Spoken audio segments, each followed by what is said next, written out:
नमस्कार दोस्तों, मैं गजानन शर्मा पुणे आपका लेट्स डेवलप इंग्लिश एजुकेशन में स्वागत है।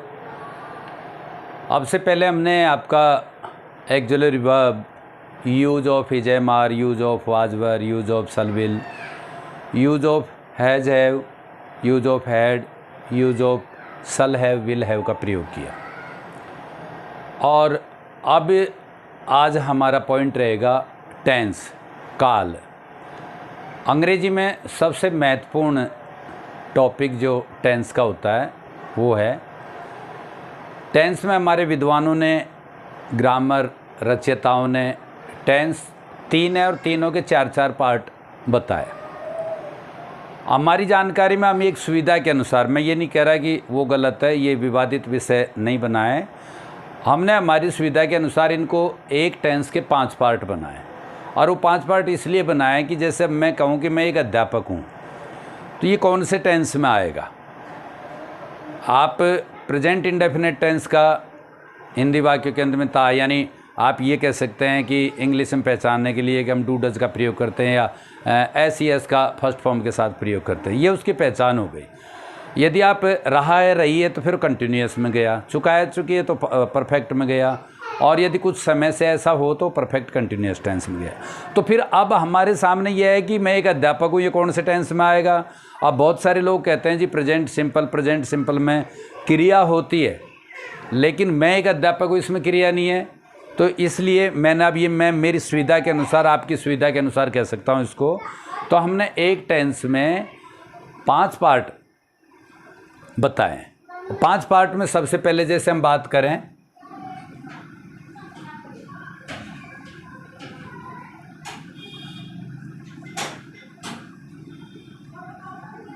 Simple present. सिंपल प्रेजेंट, इसकी पहचान है हिंदी वाक्यों के अंत में, हिंदी वाक्यों के अंत में है, हूँ, हो, ये इसकी पहचान है। दूसरा, इसमें क्रिया नहीं होती है।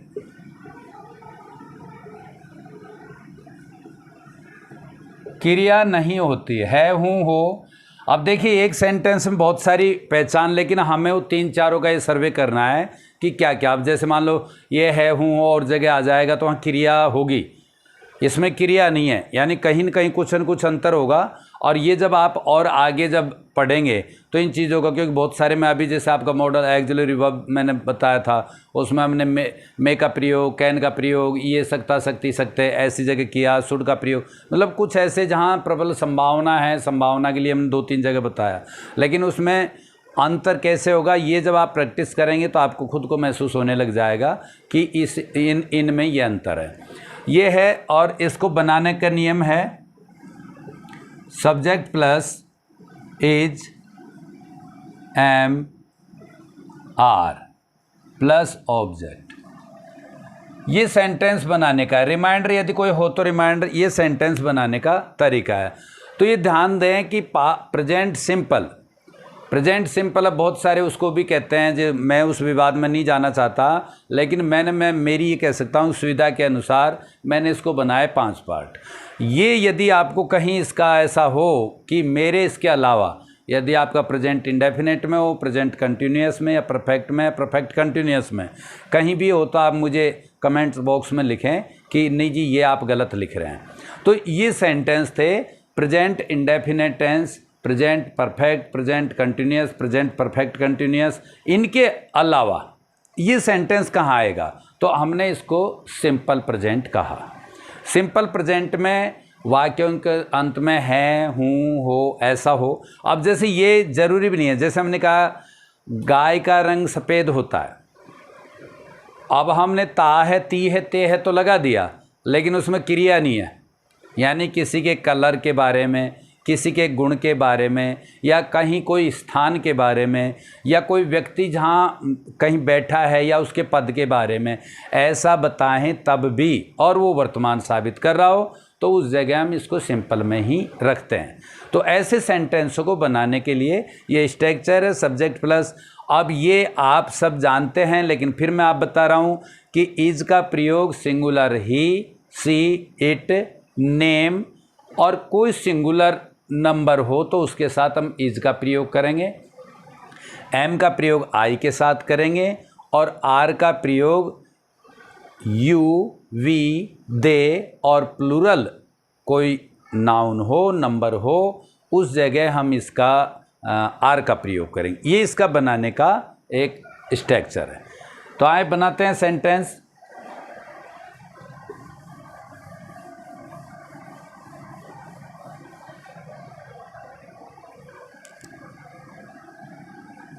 राम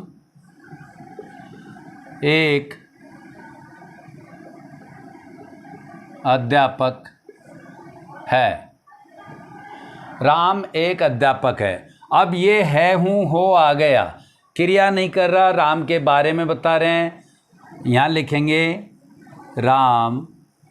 राम सिंगुलर नाउन है, इज अ टीचर। मैंने आपको पहले भी बताया था कि इस सेंटेंस को बनाने में सबसे पहले सब्जेक्ट नंबर 1 और सब्जेक्ट से बाद में आप लास्ट में जाएं, ये आपको ये बताएगा कि आप कौन से टेंस, ये टेंस के बारे में बताता है, हूँ, रहा, रही, था, थी, ये जो भी आ रहा है तो इसके बारे में बताएगा। तो इसका मीन्स है हेल्पिंग वर्ब। तो हेल्पिंग वर्ब राम के साथ इज, नंबर 2 यानी ये नंबर 2 हो गया इज, और इसको एक अध्यापक है, इसको अलग अलग नहीं समझे, एक है तो ये आपका नंबर 3 हो गया।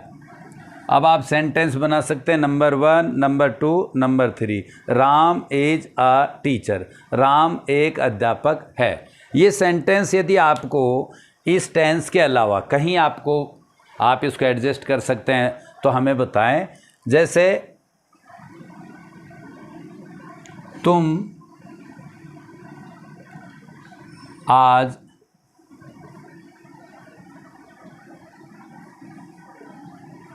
घर पर हो। तुम आज घर पर हो, सब्जेक्ट यू, लास्ट में हम गए है, हूँ, हो, यू के साथ आर का प्रयोग करेंगे। यू आर घर पर, एट होम टुडे।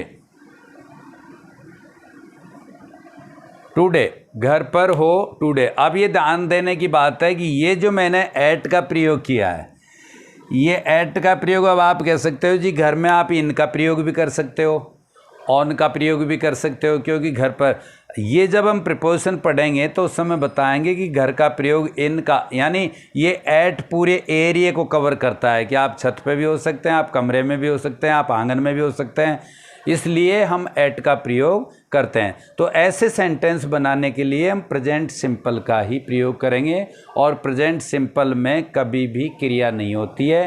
हिंदी वाक्य के अंत में है, हूँ, हो आता है।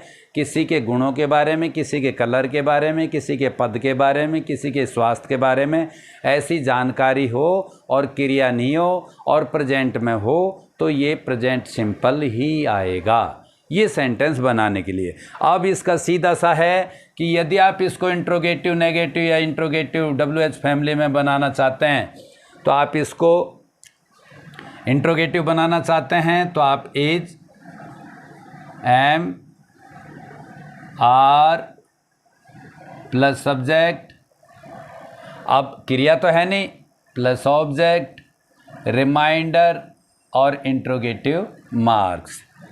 क्या सुरेश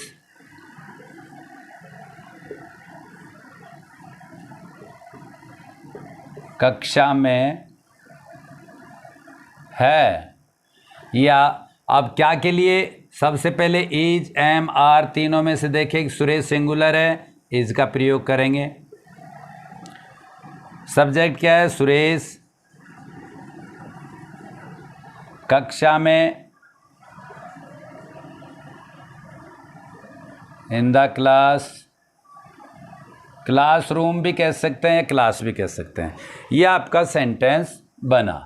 यदि आप इसको WH फैमिली में बनाना चाहते हैं तो WH family plus is am are plus subject object plus reminder plus interrogative marks.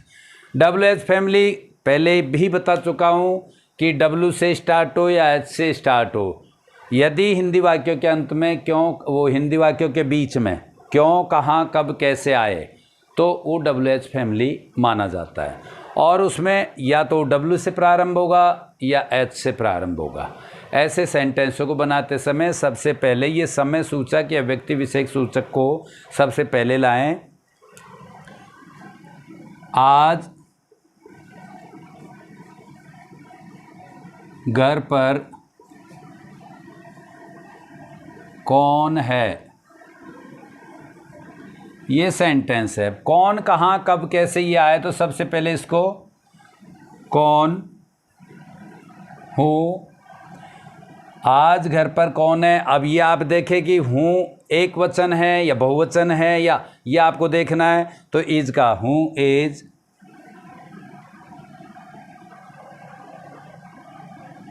At home today. ये सेंटेंस आपका बन गया, who is at home today, आज घर पर कौन है। ऐसे सेंटेंस बनाते समय इनका प्रयोग करते हैं और ये सेंटेंस प्रेजेंट सिंपल में बनाए जाते हैं। एक नेगेटिव सेंटेंस और हम बना लेते हैं। हम एक्सिलरी वर्ब और use of has, have, had, is, am, are, shall, have, will, have, had का प्रयोग ये हम कर चुके हैं और आज प्रेजेंट सिंपल कर रहे हैं। अब आपसे निवेदन है कि आप अब एक इंग्लिश का छोटा सा पैराग्राफ लिख सकते हैं। आपके पास इतना मटेरियल बन चुका है कि आप इजीली, अब सबसे पहले आप लिखें। जैसे आपने देखा होगा कि ज़्यादातर टीचर यही कहते हैं कि माई सेल्फ लिखो, अपने खुद के बारे में लिखो, स्वयं के बारे में। स्वयं के बारे में इसलिए बोलते हैं कि हम ज़्यादा से ज़्यादा हमारे बारे में ही जानते हैं। मैं कौन हूँ, क्या हूँ, कहाँ रहता हूँ, कितना पढ़ा लिखा हूँ, कितने बहन भाई है, ये सब चीज़ें जो सिस्टम है वो आप बहुत जल्दी इजीली लिख सकते हैं। दूसरे के बारे में इतने जानते नहीं हैं तो इसके लिए। और आपको ये ऐसे सेंटेंस बनाएंगे, कुछ परेशानी आएगी। रोज़ाना 10 सेंटेंस बनाएं आप बहुत जल्दी। अब जैसे जैसे टेंस होंगे तो आप ये मानो कि आपकी आधी अंग्रेजी आप सीख चुके हैं। आपको बनाने के लिए वो जो टिपिकल हैं वो तो बाद में, और हम इनके बाद में बताएंगे, लेकिन इतना है कि आपको इंग्लिश लिखना और इंग्लिश बोलने में इनकी बहुत अच्छी मदद मिलेगी। तो आए इसका नेगेटिव करते हैं। नेगेटिव में हम करते समय subject plus is, am, are, not plus object plus reminder. Is, am, are के बाद नोट का प्रयोग करते हैं। राधा आज अस्पताल में नहीं है। सबसे पहले सब्जेक्ट नंबर 1 आप पीछे गए, यहाँ देखा है, हूँ, हो आ रहा है तो इज, एम, आर का प्रयोग 1। राधा नंबर 1, नंबर 2 है, हूँ, हो तो राधा के साथ इज का प्रयोग, राधा इज नहीं। Not number 3, not in hospital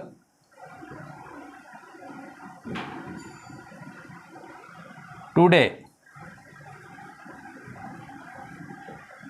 ये आपका number 1, number 2, number 3, number 4, number 5, number 6। सबसे पहले सब्जेक्ट, सब्जेक्ट के बाद इस वाक्य के अंत में जाएं। यहाँ ये यदि ऐसा नहीं है, इसके बाद मान लो प्रेजेंट इंडेफिनेट है तो ताती, वह रोज़ाना इंग्लिश पढ़ाता है, वह रोज़ाना स्कूल जाता है, रहा, ता है, ती है, या वे जा रहा है। ये लास्ट से आपको टेंस के बारे में जानकारी, यानी कौन सा काल है। तो ये नंबर 2। अब काल के अकॉर्डिंग हम हेल्पिंग वर्ब का यूज़ करेंगे, सब्जेक्ट प्लस हेल्पिंग वर्ब। यदि नॉट है तो हेल्पिंग वर्ब के तुरंत बाद नॉट आ जाएगा। उसके बाद आपका ऑब्जेक्ट, ऑब्जेक्ट में आप क्या कर रहे हैं, मतलब क्रिया और सब्जेक्ट ने मिलकर के क्या तैयार किया, वो ऑब्जेक्ट है।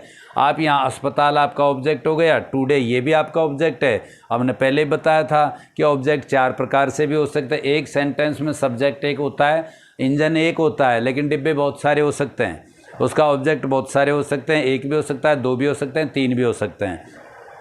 तो मैंने उसका एक आपको सिंपल फॉर्मूला बता रखा था, पीटी, जिसमें आप ये बता सकते हैं पी पर्सन। यदि ऑब्जेक्ट पर्सन हो तो पर्सन को रखें, यदि थिंग्स हो तो थिंग्स को रखें, प्लेस हो तो प्लेस को, और टाइम हो तो सबसे अंत में इनको रखें। ये आपका सिस्टम चलेगा, ये आपकी रूटीन चलेगा। यदि व्यक्ति नहीं है तो ये आ जाएगा, ये नहीं है तो, और इनमें से ये साथ साथ भी 2-3 आ सकते हैं। तो यही आपका रूटीन रहे, यही आपका नियम रहेगा। इसके अकॉर्डिंग आप कहीं भी आपको गलती करने की संभावनाएं नहीं मिलेगी। अब यदि आप इसके अनुसार नहीं करते हैं तो आप गलत कर पाएंगे। ऐसे और बहुत सारे इंग्लिश स्पीकिंग में तो आपको ये भी है कि जैसे टाइम का हम ज़्यादातर यूज़ आगे करते हैं, बताएंगे उसको। जैसे हम प्लीज़ का आगे भी यूज़ करते हैं और वाक्यांत में भी कर देते हैं। उनमें दोनों में क्या अंतर है वो चीज़ें हम आपको बताएंगे। तो ये आपका प्रेजेंट सिंपल था। और प्रेजेंट सिंपल में यदि आपका मेरा ये विचार आपको कहीं ऐसा किसी प्रकार से वो ऐसा परेशान करे तो आप कमेंट्स बॉक्स में लिखें। और मैं भी आपसे पूछना चाहता हूं, या उन विद्वान साथियों से पूछना चाहता हूं कि यदि हम इसको सिंपल में नहीं रखेंगे तो कहाँ रखेंगे। चारों टेंस प्रेजेंट के, present indefinite, present continuous, present perfect और परफेक्ट कंटिन्यूअस टेंस की ये पहचान नहीं है। तो अब इस टेंस को हम कौन से टेंस में रखेंगे, इसलिए हमने हमारी सुविधा के अनुसार इसको सिंपल कहा।